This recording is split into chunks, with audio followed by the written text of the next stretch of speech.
sebenarnya oknum laki-lakinya itu sebenarnya nggak ngerti ada dampak-dampak kalau hubungan itu. Exactly. Ya, dia nggak ngerti, dia tanya emang ada ngaruhnya ya gitu.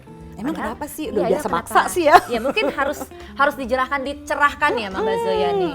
Gitu, harus dicerahkan apa sih sebenarnya dampak-dampaknya kepada wanita yang dipaksa untuk melakukan hubungan seksual. Perempuan-perempuan yang tidak dimintai konsen, ya, satu akan susah orgasme. Padahal ya, gini ya para laki-laki ya, secara anatomi gitu, perempuan itu punya beberapa titik untuk bisa orgasme, ya. Ada bisa dari puting susunya gitu, ada beberapa yang bisa orgasme hanya dengan mengisap puting susunya gitu ya. Tapi jangan pas lagi ini ya, lagi menyusui ya, itu annoying banget buat perempuan, terus bisa diomelin loh gitu ya. Kalau misalnya lagi dalam kondisi tidak menyusui, fine. Lalu ada klitoris gitu, klitoris itu adalah sumber orgasme terbesar bagi perempuan. Wah gitu, kayak heaven deh gitu ya, surga banget gitu ya. Makanya kalau misalnya melakukan sunat pada perempuan sudah dianggap mutilasi oleh WHO dan oleh pemerintah Indonesia ya. Itu udah melanggar undang-undang.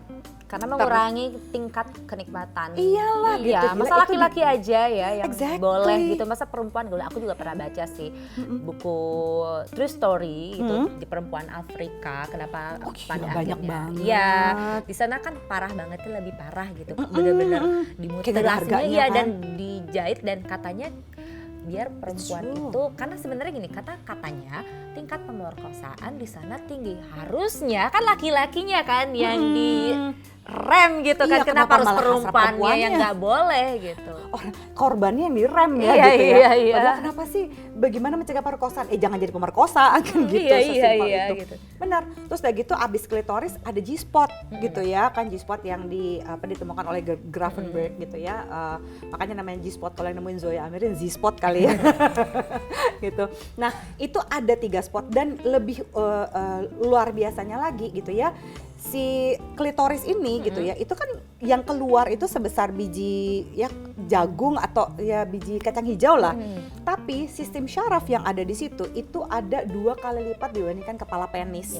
Gitu. Artinya kan dia bisa ngasih surga dunia banget gitu ya ke kita para perempuan.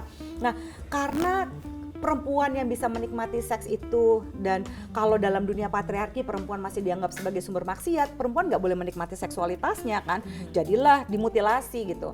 Nah itu yang bikin susah. Nah semua kenikmatan perempuan ini terus kalau nggak dieksplor, ya percuma juga kan. Nah laki-laki yang terlalu ego untuk mengeksplor ini sebenarnya dia rugi sendiri loh. Ya, ketika dia bisa menikmati ini, dia bisa memberikan konsep, dia mau eksplor bareng-bareng, buat aku sih itu malah lebih enak ya kalau perempuannya menikmati juga gitu. Iya. Jadi harga dirinya laki-laki itu juga terangkat. Iya Gue bisa bikin dia kayak gini nih gitu kan. Iya, jadi sebenarnya kalau misalnya dampak-dampak psikologis untuk perempuan itu juga sebenarnya bisa semakin perempuan bahagia hubungannya mungkin bisa lebih langgeng kan, dia lebih karena lebih cinta sama laki-lakinya ya kan, lebih merasa terpuaskan. Tapi kalau dipaksakan perempuannya juga merasa nggak bahagia gitu. Jadi dampaknya tuh sebenarnya kayak efek domino ya, dari dampak psikologis perempuan sampai ke rumah tangga ya, mungkin ke anak-anaknya juga kan. Dengan perempuan yang nggak bahagia kan ya agak susah untuk membesarkan anak-anak dengan kecerdasan emosi yang baik gitu. Dan jangan lupa gitu ya bahwa kalau misalnya dampak paling buruk sama perempuan adalah perempuan yang tidak merasa sebagai makhluk seksual, dia tidak merasa seksi. Akhirnya dampak domino yang tadi disebut sama Momfit adalah dia jadi nggak nafsu lagi terhadap seks. Ya akhirnya kan jadi mesti kok setiap diminta nggak mau sih, landasannya nggak siap, ntar bilang mens, bentar gosok-gosok balsem, aduh nggak lagi sakit nih, padahal lagi nggak nafsu kayak gitu kan ya. Terus gitu kenapa kayak gedebong pisang ini itu. Dampaknya adalah ketika perempuan tidak merasa dirinya adalah makhluk seksual, dia tidak merasa menarik, dia hanya merasa dipakai, ya, tidak merasa diinginkan, dia akan berdampak bahwa I'm not good enough, ya. Saya tidak cukup seksi, saya tidak cukup menarik gitu, dan itu mempengaruhi kepercayaan diri, mempengaruhi tingkat emosinya.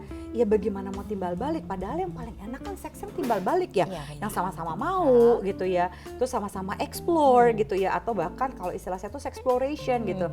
Kamu mau apa lagi? Kita mau pakai gaya apa? Kita mau koprol, muter, helikopter gitu ya, kan jadi kreatif gitu. Gimana mau inisiatif kalau dipaksa terus? Itu sih dampaknya. Jadi kalau ketika perempuan itu diberikan waktu untuk mengeksplor tubuh dan seksualitasnya, diberikan konsen gitu ya, dimintakan konsen. Satu, dia akan mampu menikmati setiap orgasmenya.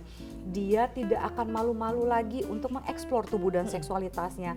Dan bukan hanya ingin membahagiakan si pasangannya, tapi dia juga mampu gitu mencari kebahagiaan secara seksual sebagai makhluk seksual, dan it's normal kan. Ya.